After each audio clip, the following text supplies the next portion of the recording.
So in mechanical engineering, totally 12 subjects will come. The first subject we have to concentrate is engineering mechanics. Engineering mechanics la pathina namakku 9 questions, 7 questions varum, 9 marks. So வந்து 2 mark கேட்பாங்க. அடுத்தது strength of material or solid mechanics, அதுவும் வந்து 7 question கேட்பாங்க, 9 marks.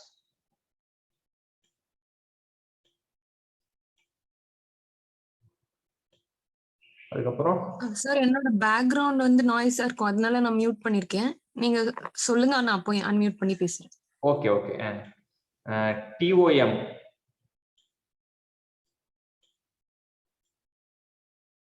TOM வந்து 7 questions,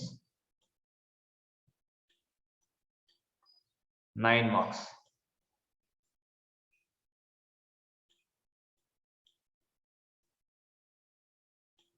அதுக்கப்புறம் DME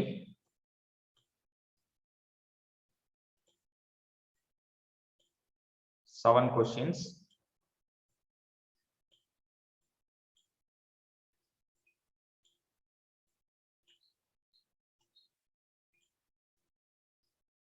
sorry, டிஎம்இனா என்ன சார்?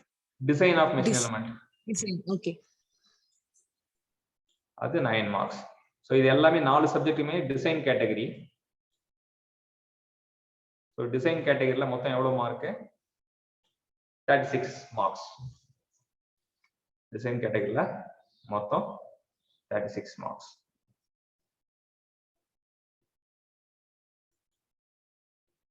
அடுத்தது தெர்மல் கேட்டகரியில் பார்த்தீங்கன்னா தெர்மோடைனமிக்ஸ். தெர்மோடைனமிக்ஸ்ல 7 questions,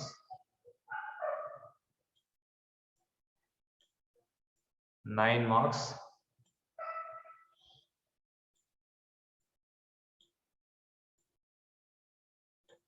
தெர்மல் இன்ஜினியரிங், தெர்மல் இன்ஜினியரிங்ல என்னெல்லாம் வரும் அப்படின்னு பார்த்தீங்கன்னா IC engines, cycles, power plant, refrigeration, air conditioning. 7 questions, 9 mark.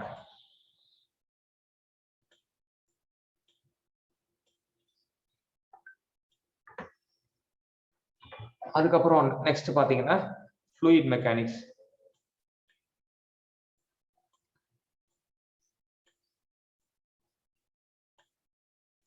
questions,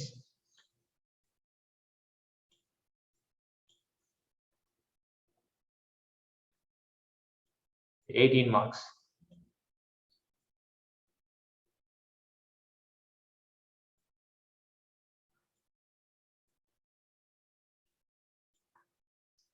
அதுக்கப்புறம் HMT, heat and mass transfer.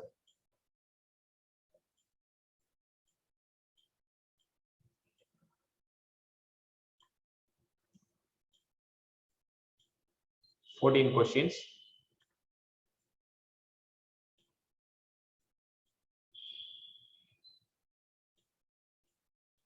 18 mark.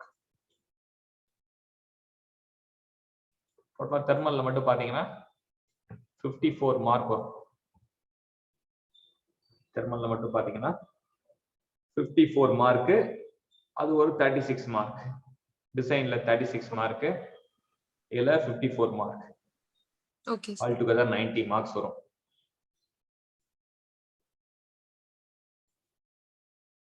அடுத்தது நெக்ஸ்ட் வந்து மேனுஃபேக்சரிங் பார்ட்.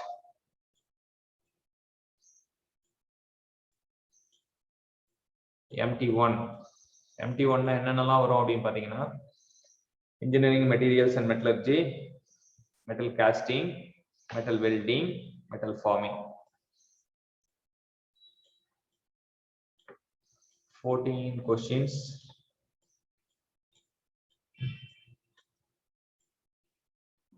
18 mark. அதே போல MT2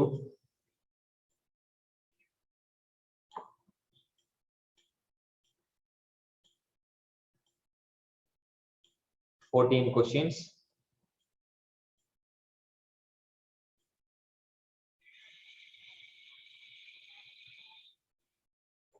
$18 marks.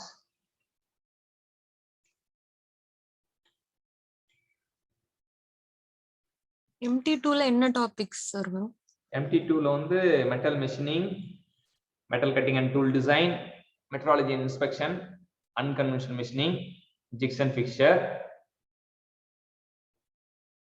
NC, CNC, DNC machines, FMS and group technology. Industrial engineering அடுத்தது.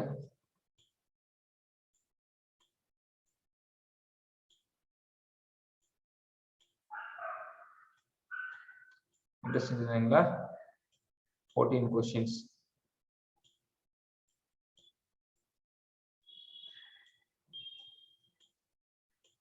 $18 mark.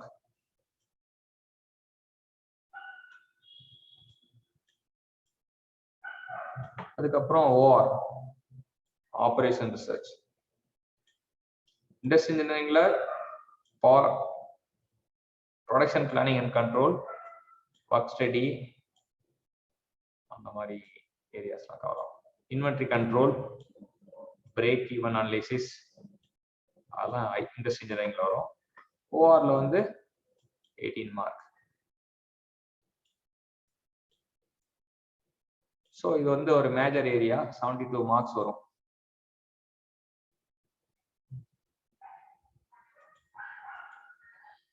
நம்ம பார்த்த வரைக்கும் thermal பார்ட்ல வந்து 54,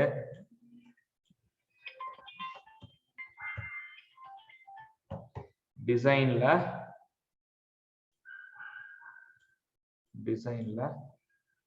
36,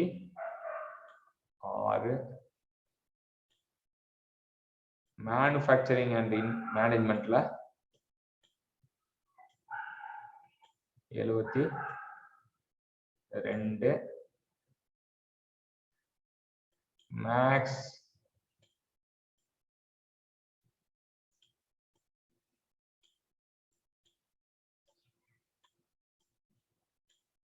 ஒரு 18,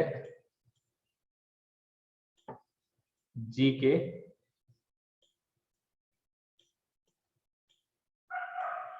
ஒரு 10. ஸோ ஆக மொத்தம் 190 மார்க்கு. எம்இ இருந்தா ஒரு 2 மார்க்கு, பிஹெச்டி இருந்தா 3 மார்க்கு, எக்ஸ்பீரியன்ஸ் இருந்தா 5 மார்க். ஸோ டோட்டலா 200க்கு இது பண்ணுவாங்க. 200க்கு பண்றதுனால இப்ப நமக்கு 130 எடுத்தா போதுமானதா இருக்கும். கட் ஆஃப் வந்து விமன் கேட்டகரியில 130 வந்தா போதுமானதா இருக்கும். இப்ப நமக்கு இதுல என்ன ஸ்ட்ராட்டஜி அப்படின்னு பாத்தீங்கன்னா, ஸ்ட்ராட்டஜி வைஸ் வந்து என்ன பண்ணணும் அப்படின்னு பாத்தீங்கன்னா, நம்மளோட ஒன் டே கெப்பாசிட்டி அப்படின்னு ஒண்ணு இருக்கு. ஒரு நாளைக்கு நிறைய படிக்க கூடாது, நம்ம கெப்பாசிட்டி என்னன்றதை ஃபைண்ட் அவுட் பண்ணி படிக்கணும். ஸோ ஒன் டே கெப்பாசிட்டி என்ன அப்படின்னா எத்தனை கான்செப்ட் வந்து என்னால பார்க்க முடியும், எத்தனை கேள்விகளை என்னால பார்க்க முடியும் அப்படின்றதுதான் என்னோட ஒன் டே கெப்பாசிட்டி. அது எனக்கு தெரிஞ்சிடுச்சுன்னா அதுக்கப்புறம் ஃபோக்கஸ்டு டாபிக் என்ன ஃபோக்கஸ்டா பார்க்க முடியுமோ அதெல்லாம் ஃபோக்கஸ்டா பார்க்கணும். ஃபோக்கஸ்டா பார்க்கும்போது என்ன அட்வான்டேஜ் அப்படின்னா, எது வருமோ அதை மட்டும் பார்த்துட்டு செலக்ட் ஆயிடலாம். இப்போ எது வரும் அப்படின்றது வந்து எப்படி தெரியும் அப்படின்னு பார்க்கும்போது ப்ரீவியஸ் இயர் கொஸ்டின்ல இருந்து தெரியும்.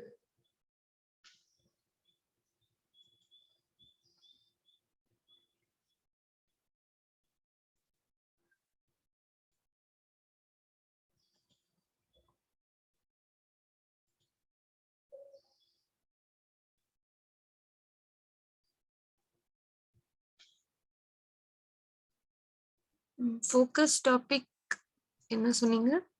ஃபோக்கஸ் டாபிக் வந்து நம்ம பழைய கொஸ்டின் பேப்பர்ல இருந்து பார்க்கணும்.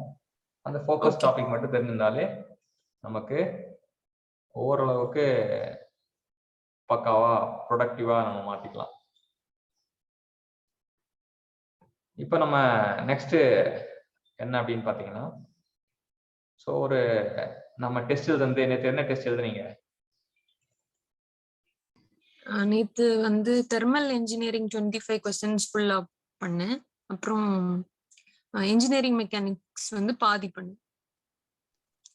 ஓகே.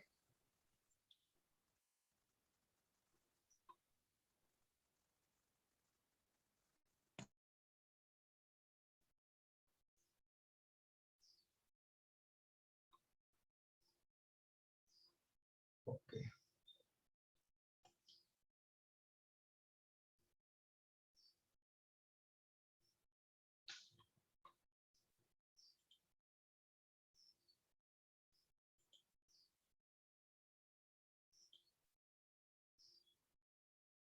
நம்ம டெலிகிராம்ல நம்ம எழுதின கொஸ்டின்ஸ் வந்து பார்க்க போறோம்.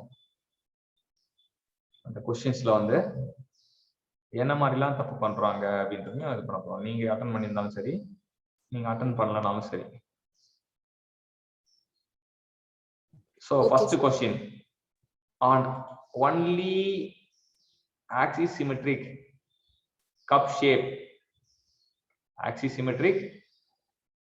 shape are produced by this process. So நிறைய ப்ராசஸ் இருக்கு. நிறைய ப்ராசஸ்ல எதுல வந்து கப்பு மாதிரி, டம்ளர் மாதிரி, வீட்டுல ஆலோ வெசல் இருக்கும் இல்லையா, அந்த மாதிரி. ஸோ கப் ஷேப்ல இருக்கணும், அவ்வளவுதான். நம்ம அந்த மாதிரி இதெல்லாம் வந்து என்ன ப்ராசஸ்ல தயாரிக்கிறாங்க அப்படின்னு கேட்கிறாங்க. இதான் இந்த கேள்வியோட இது. ஸோ அது வந்து ஆன்சர் வந்து it is the spinning operation. அப்படின்றது தெரிஞ்சுக்கலாம். It is the spinning operation. Okay. So spinning operation வந்து எதுல செய்வாங்க அப்படின்னு கேட்பாங்க. ஸ்பின்னிங் ஆபரேஷன் வந்து எதுல செய்வாங்க அப்படின்னு கேட்பாங்க. ஸ்பின்னிங் ஆபரேஷன் வந்து லேத்ல செய்வாங்க. லேத் பாத்திருக்கீங்க இல்லைங்களா? ஸோ லேத்ல தான் செய்வாங்க. ஆனா லேத்ல எப்படி செய்வாங்கன்னா, சக்கு இருக்காது.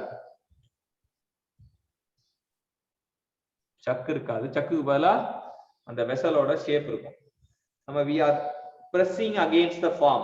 இப்ப டம்ளர் மாதிரி ஒரு ஷேப் இருக்கும். அதுல வந்து அப்படியே ஒரு ஷீட் இருக்கும். ஷீட்டை வந்து அது சக்குல சுத்திட்டு இருக்கும்.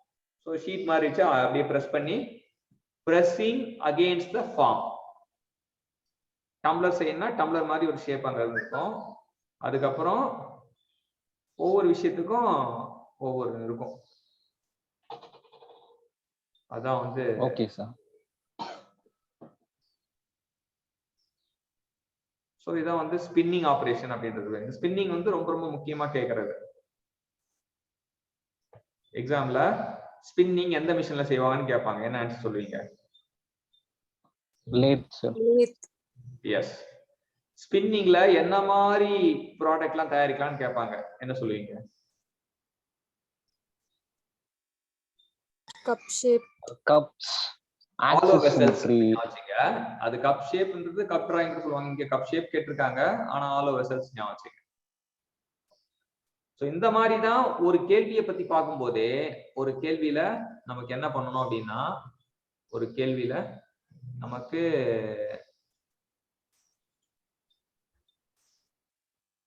அதுல வரக்கூடிய வாய்ப்புகள் எல்லாமே நீங்க இது பண்ணிக்கணும்.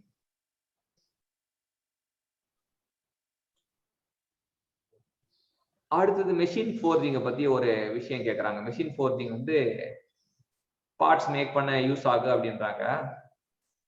எந்த மாதிரி டை யூஸ் பண்ணுவீங்க? Open impression dia, close impression dia அப்படின்னு கேட்கறாங்க. ரெண்டு கம்பைண்டா கேட்டாலே வந்து இந்த கேள்வி வந்து மிஸ்டேக் பண்றதுக்கான ப்ராபபிலிட்டி ஜாஸ்தி. இப்ப நம்ம என்ன இது பண்ணுவோம்னா, க்ளோஸ் இம்ப்ரெஷன் டைஸ் தான் யூஸ் பண்ணுவோம். அது வந்து that involves only offsetting operation. Offsetting என்னன்னு தெரியுங்களா? No, sir. ஏரியா இன்க்ரீஸ் பண்றது, லென்த் ரெடியூஸ் பண்றது sir. Super, very good Sathish. எப்படி இருக்கும்னா ஆஃப்செட்டிங் எப்படி இருக்கும் அப்படின்னு பாத்தீங்கன்னா, இப்ப இப்படி ஒரு காம்போனன்ட் வச்சுக்கிறேன்.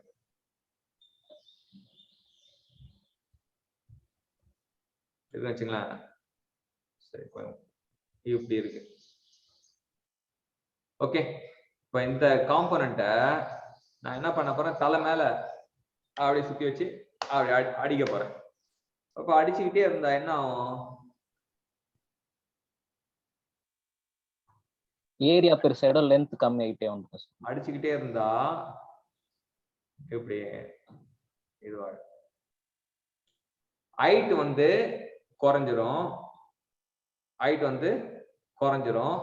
அது மட்டும் இல்லாம ஏரியா அதிகமாயிடும். ஹைட் வந்து குறைஞ்சிரும், ஏரியா அதிகமாயிடும். சரியா? புரிஞ்சுதா?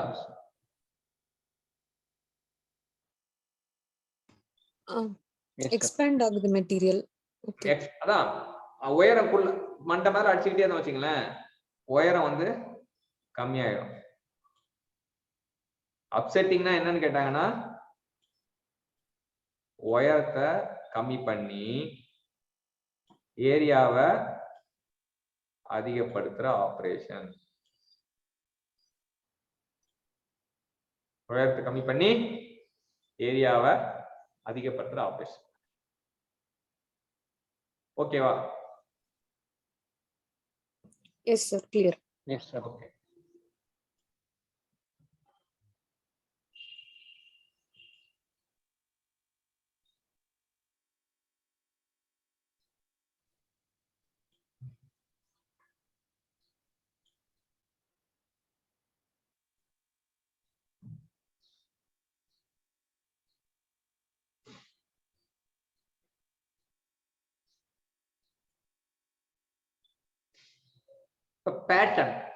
பேட்டர்ன்னா வந்து pattern is a replica of the casting. பேட்டர்ன்னா என்ன அப்படின்னு கேட்டாங்கன்னா, it is a replica of the casting. ஒரு பொருள் செய்ய போறோம்னா அந்த பொருள்ல மாதிரியே உள்ள ஒரு இன்னொரு உருவம் தான் என்னது? பேட்டர்ன் அப்படின்னு பேரு. சோ இந்த பேட்டர்ன் வந்து பலதரப்பட்ட மெட்டீரியல்ல செய்வாங்க.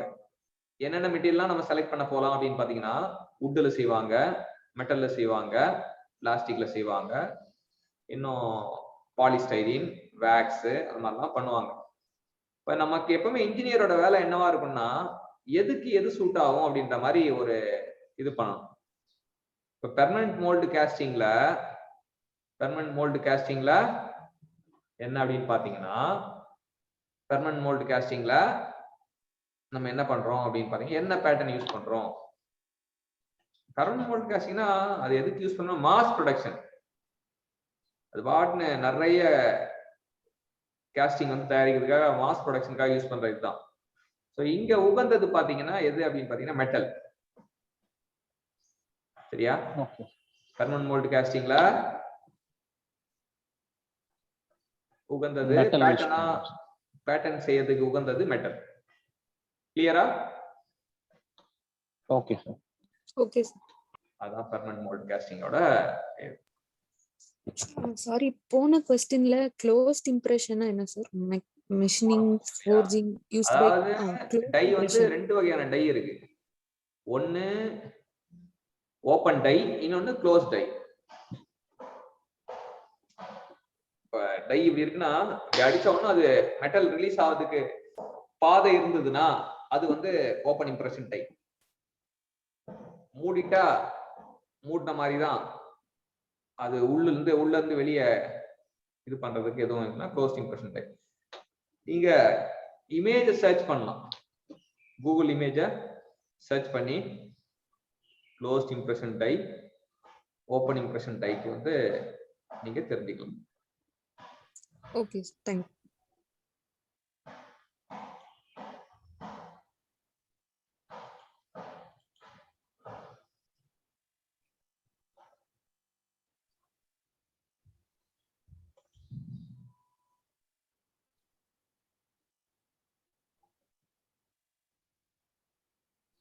இப்ப நம்ம வழக்கமா வந்து 3 வகையான வெல்டிங் சொல்லுவாங்க.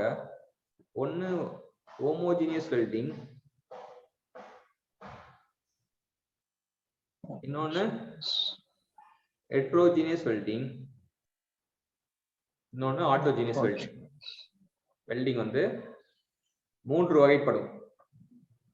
Homogeneous welding, heterogeneous welding, autogenous welding. ஹோமோஜீனியஸ்னா ஹோமோ அப்படின்னா என்ன அர்த்தம்? Same material. ஹெட்ரோ அப்படின்னா என்ன அர்த்தம்? டிஃபரண்ட். ஆட்டோ அப்படின்னா என்ன அர்த்தம்? ஆட்டோனா சுயம். ஆட்டோனா சுயம், சுய உதவி குழு அப்படி சொல்றாங்கல்ல, தனக்கு தானே ஹெல்ப் பண்ணிக்கிறவங்க ஆட்டோல இது பண்ணிக்கலாம். சரியா? இப்ப வெல்டிங் பண்ண போற மெட்டல் வந்து எந்த மெட்டல்ல நான் வெல்டிங் பண்ணணுமோ அந்த மெட்டல் வந்து எனக்கு பேரண்ட் மெட்டல்னு பேர். எந்த மெட்டலை நான் வெல்டிங் பண்ண போறேனோ அந்த மெட்டலுக்கு பேரண்ட் மெட்டல்னு பேரு. இப்போ வெல்டிங் பண்ணும்போது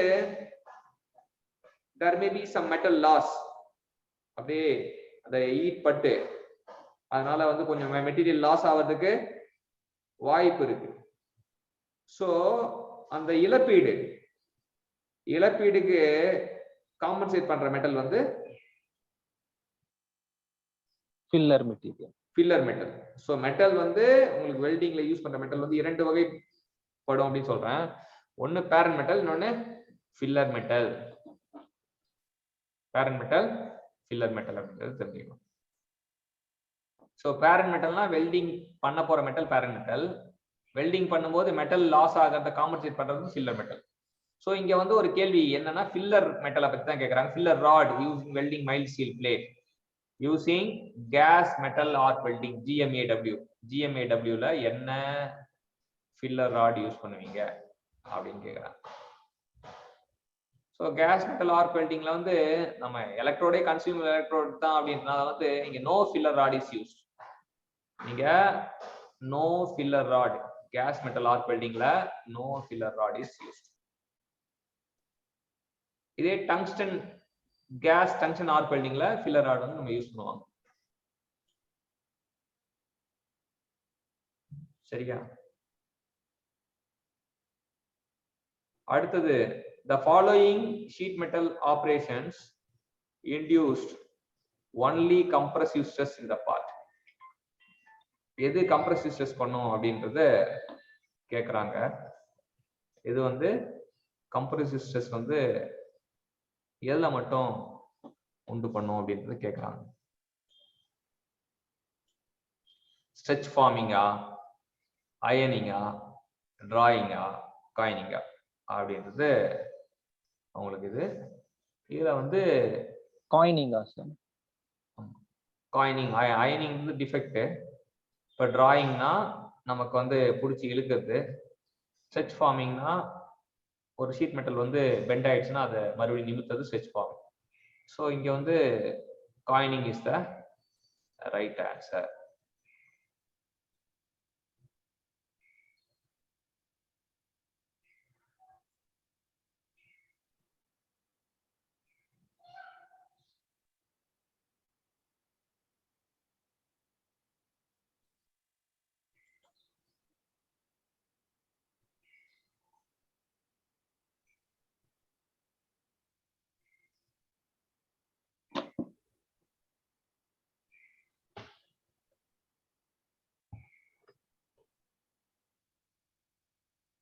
கோர் அப்படின்னா என்ன அப்படின்னு பாத்தீங்கன்னா, எங்கெல்லாம் ஒரு காஸ்டிங்ல ஆலோ ஷேப் செய்யறதுக்காக தேவைப்படுதோ அது வந்து கோர் அப்படி சொல்லுவாங்க.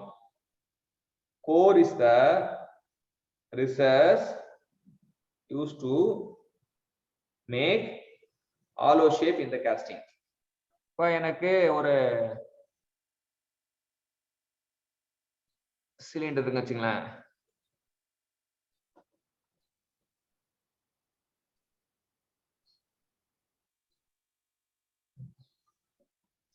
இதுல வந்து எனக்கு ஆலோ ஷேப் கிரியேட் ஆகும். ஸோ இந்த மாதிரி ஒரு காஸ்டிங் தயாரிக்கணும்னா எங்கெல்லாம் வந்து இந்த ஆலோ கிரியேட் பண்ணுமோ அங்க வந்து வைக்கிற பொருளுக்கு பேர் தான் என்னது? கோர். கோர் அப்படின்னு பேர். கோர் நார்மலா பாத்தீங்கன்னா சாண்ட்ல செய்யலாம், மெட்டல்ல செய்யலாம், கொலாப்சிபிள் மெட்டல்ல செய்யலாம், எல்லாத்தையுமே செய்யலாம். ஆனா இந்த பெர்மனன்ட் மோல்டு அப்படின்னு வரும்போது நம்ம மேக்சிமம் வந்து மெட்டல் தான் யூஸ் பண்ணுவோம். அதுக்கப்புறம் கொலாப்சிபிள் மெட்டல், சாண்ட். ஸோ இதுக்கு ஆன்சர் வந்து ஆல் ஆஃப் த அபோவ் அப்படின்றது தெரிஞ்சுக்கலாம்.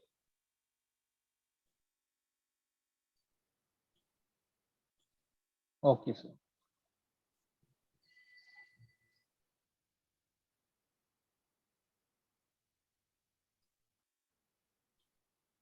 இது ஒரு சூப்பரான கொஸ்டின். என்ன சூப்பர் அப்படின்னா, இப்ப நமக்கு சிலபஸ்ல வந்து பவுடர் மெட்டலர்ஜின்னு ஒரு டாபிக் இருக்கு. அப்ப பவுடர் மெட்டலர்ஜில இருந்து கண்டிப்பா ஒரு கொஸ்டின் வந்து கேட்டுருவாங்க. பவுடர் மெட்டலர்ஜில இருந்து ஒரு கொஸ்டின் கேட்டுருவாங்க. ஸோ இது வந்து மோஸ்ட் எக்ஸ்பெக்டட் கொஸ்டின். பவுடர் மெட்டலர்ஜில self lubricating capacity, self lubricating capacity, ஒரு powder metallurgy part, powder metallurgy part தயாரிக்கும் போது அந்த பார்ட்டுக்கு செல்ஃப் லூப்ரிகேட்டிங் கெப்பாசிட்டி இருக்கணும் அப்படின்னு பாத்தீங்கன்னா என்ன ஆபரேஷன் பண்ணுவீங்க? ரீப்ரெஸ்ஸிங்கா, சைசிங்கா, இன்ஃபில்ட்ரேஷனா, இம்ப்ரெக்னேஷனா?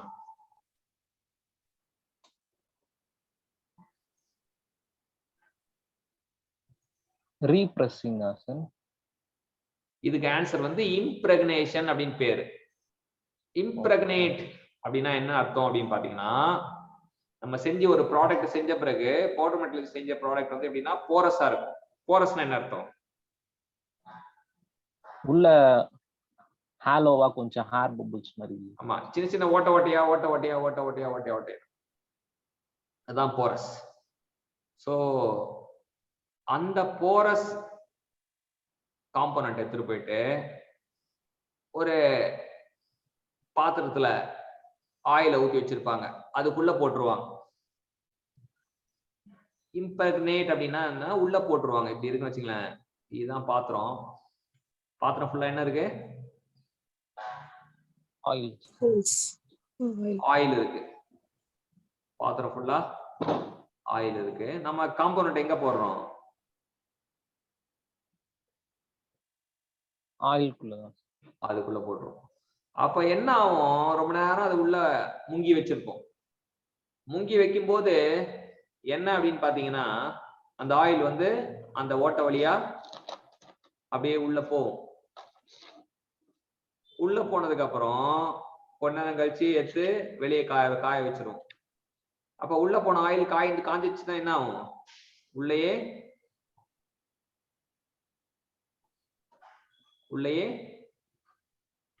அந்த ஆயில்லாம் உள்ளே இருக்கும். ஆமா, கெட்டி ஆயிடும். உள்ளுக்குள்ள போன ஆயில் வந்து வெளிய வராது. உள்ளுக்குள்ள போன ஆயில் வந்து வெளிய வராது. சரியா?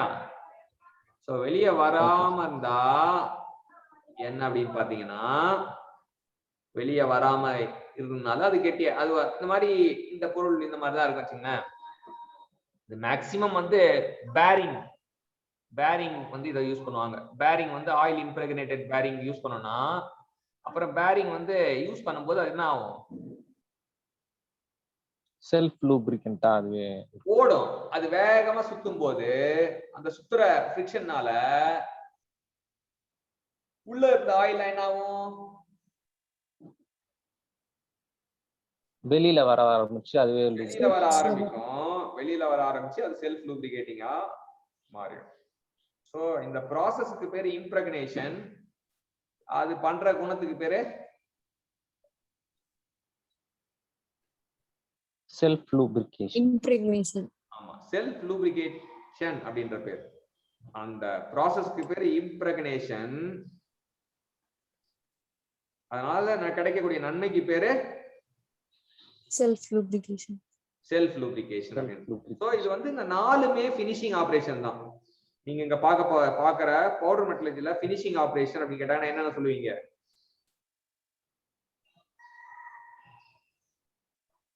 repressing, sizing, repressing, sizing, sizing, infiltration, infiltration, impregnation. impregnation. So இது நாலு தான் வந்து நீங்க ஞாபகம் வச்சுக்க வேண்டியது.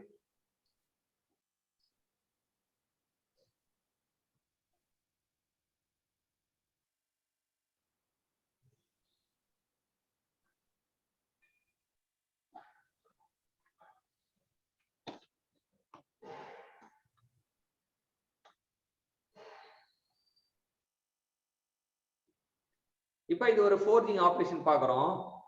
இதுக்கு வந்து என்ன அப்படி பேர் அப்படின்னா டிராயிங் அவுட். என்ன பேர் அப்படின்னா டிராயிங் அவுட் அப்படின்னு பேரு. இதுல என்ன நடக்குது? டிராயிங் அவுட் அப்படின்னா என்ன உங்களுக்கு அர்த்தம் புரியுது? மெட்டீரியல் ரிமூவ் பண்றது. டிராயிங் அவுட் அப்படின்னா புடிச்சு இழுக்கிறது. டைட்டா இருந்து வெளியில. என்னப்பா? ஆனா வெளியில எடுக்கிற மாதிரி சார். ஆமா, புடிச்சு இழுக்கணும். சோ அப்படி இழுக்கும் போது என்ன ஆகும் அப்படின்னு பாத்தீங்கன்னா, இழுக்கும் போது இப்படி ஒருத்தர் இருக்கான் வச்சுங்களேன், இப்படி ஒருத்தர் இருக்கான். இவனை புடிச்சு ரெண்டு பக்கம் புடிச்சு இழுத்தனா என்ன ஆகும்? கிராஸ் செக்ஷன் ரெடியூஸ் ஆகும். இப்படி இருந்தனா இப்படி ஆயிட்டேன் அப்படின்ற மாதிரி வரும். சோ இங்க என்ன நடந்தது என்ன அப்படின்னு ஆராய்ச்சி பாத்தீங்கன்னா, it reduce the cross section. அது மட்டும் இல்லாம வேற என்ன இருக்கு? thickness length increase sir. height, length increase ஆகுது. சூப்பர். length அதிகமாகுது. ஏரியா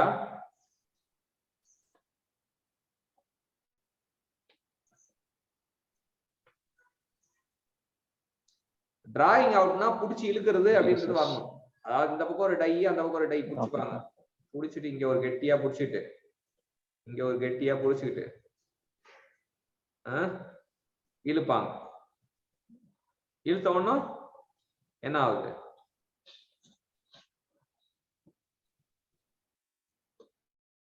இழுத்தா என்ன ஆகுது?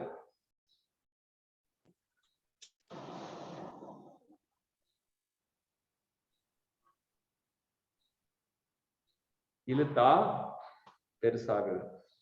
அது மட்டும் இல்லாம ஏரியா சிறுசாகுது.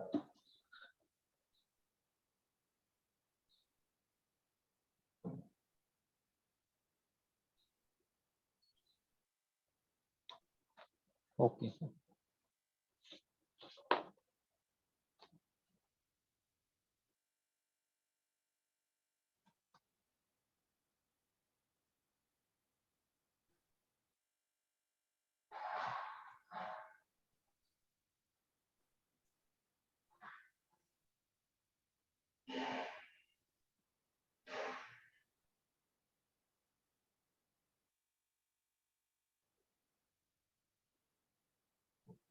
உலகத்துல உள்ள எல்லா மெட்டீரியலும் ரெண்டு வகையா பிரிக்கிறாங்க. என்னென்ன மெட்டீரியல்? ஒண்ணு brittle, ductile. டக்டைல்னா வந்து என்ன அப்படின்னு பாத்தீங்கன்னா, டக்டைல்னா it is a material which elongate when tensile load is applied. brittle material வந்து அது elongate ஆகும், ஆனா வந்து appreciable deformation இருக்காது. இல்ல வேற மாதிரி போட்டோம் அப்படின்னு பாத்தீங்கன்னா, வேற மாதிரி சொல்லணும் அப்படின்னு பாத்தீங்கன்னா,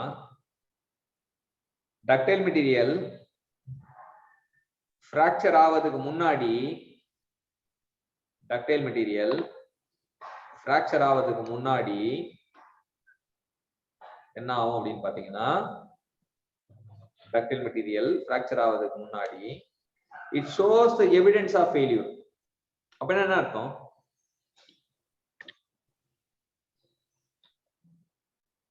அந்த யூடிஎம்ல பண்ணும்போது நல்லா தெரியும் சார். உடையம் நெக்கிங் ரீஜன் ஃபார்ம் ஆயிட்டு அதுக்கு அப்புறம் தான் வடிவேல் வந்து ஜெயிலுக்கு போவோம். ஒரு படத்துல வந்து ஜெயிலுக்கு கூட்டு போவோம். நீலாம் வர போடா அப்படின்னு துரத்தி விடுவான். துரத்தி விடும்போது நான் ஜெயிலுக்கு போறேன், நான் ஜெயிலுக்கு போறேன், நான் ஜெயிலுக்கு போறேன் அப்படின்னு என்ன பண்ணுவான்?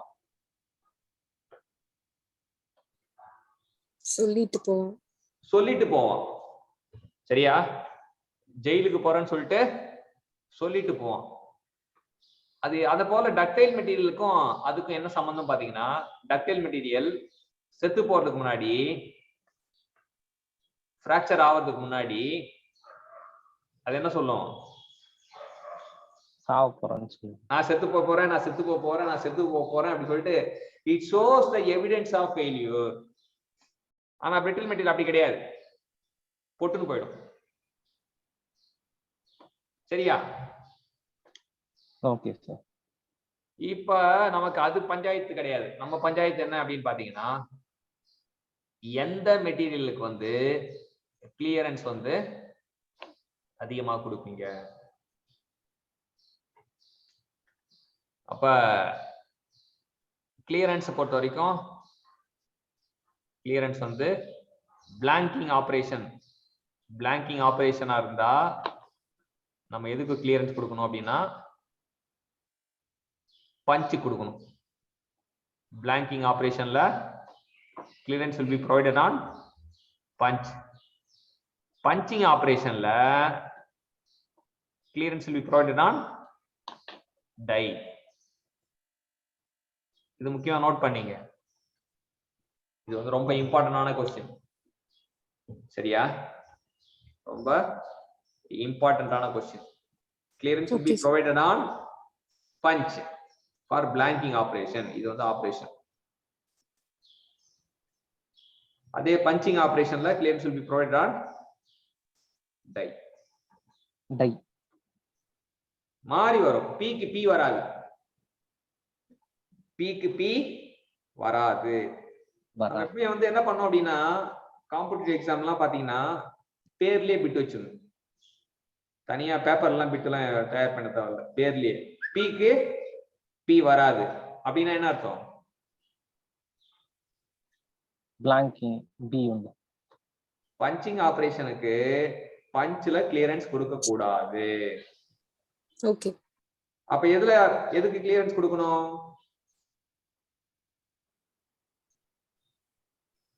எது கிளியரன்ஸ் கொடுக்கணும்? டைக்கு கொடுக்கணும். சரியா?